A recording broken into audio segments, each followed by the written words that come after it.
Hello everyone, good morning. এখন বাজে সকাল ওই 10টা মতো। আর সকালবেলাতে এখন খাওয়ার পর্ব চলছে। সকালবেলা সবাই এখন সিদ্ধ ভাত খাওয়া হবে। তো মা ওদিকে দাদা বৌদিকে ভাত মেখে খাইয়ে দিচ্ছে, আর ওদিকে ছোটো মাসি আর আমি একতলাতেই খাবো। তো মাসি ভাত মেখে নিচ্ছে। সিদ্ধ ভাত আসলে কেউ মেখে খাইয়ে দিলে বেশ স্বাদ হয়। আমি একা মাখলে এত স্বাদ হয় না, তাই বাড়িতে গেলেই মা মাসিদের হাতে এমন করে ভাত মাখা খেতে ভীষণ ভালো লাগে। তো মাসি আমাকে খাইয়ে দিচ্ছিল। আর আমরা এখন একটুখানি বাইরে বের হব, একটু মার্কেটে কাজ রয়েছে, আজকে প্রচুর কাজ রয়েছে, এক এক জায়গায় এক একটা কাজ। তো আমরা তিনজনে মিলে বেরিয়ে পড়লাম গাড়ি নিয়ে।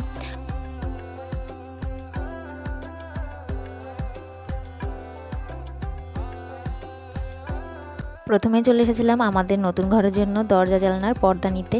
তো সেই দোকানে এসে সব কিছু দেখে পছন্দ করেও নিলাম, অ্যাকচুয়ালি বানাতে দিয়েছি। তারপরে এসেছি বৌমনির জন্য একটা রূপোর সিঁদুরের কৌটা নিতে। তো এখান থেকে একটা পছন্দ করেও নিয়েছি।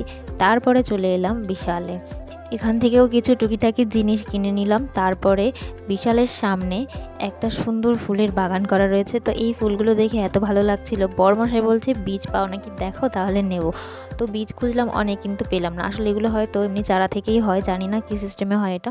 তবে দেখতে কিন্তু বেশ ভালো লাগে, সুন্দর সুন্দর কালারিং ফুল একদম।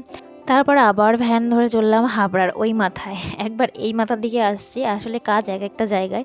তারপরে এসেছিলাম মিষ্টির দোকানে, মিষ্টি নিলাম এখান থেকে, নিয়ে সোজা এবার বাড়িতে।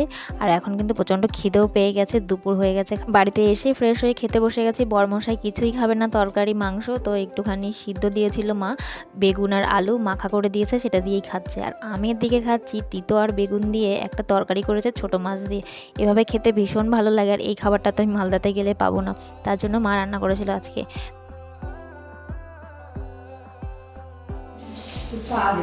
মাংস খেয়ে খেয়ে পেট পচে যাচ্ছে, তাও মাংস মাংস আর আমার নখগুলো হলুদ হয়ে যাচ্ছে।